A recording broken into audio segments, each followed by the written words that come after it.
আসসালামু আলাইকুম রহমতুল্লাহ।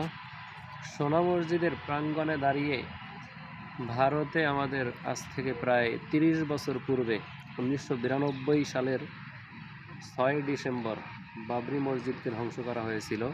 আলহামদুলিল্লাহ এবছর ২০২৫ সালের এই ডিসেম্বরের ৬ তারিখে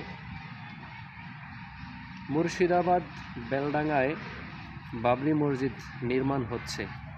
এটা আমাদের জন্য সান্ত্বনা, কিন্তু এতে আমরা সম্পূর্ণ খুশি নই। সম্পূর্ণ খুশি সেদিন হব যেদিন আমাদের পূর্বের ঐতিহাসিক শতাব্দী ধরে যেই মসজিদ ছিল, যেটাকে ভেঙে রাম মন্দির করা হয়েছে, সেই রাম মন্দির ভেঙে রাম মন্দিরের মাথার উপরে যেদিন আবার বাবরি মসজিদকে পুনরায় নির্মাণ করা হবে, সেদিন আমরা মুসলিমরা পরিপূর্ণ খুশি হব।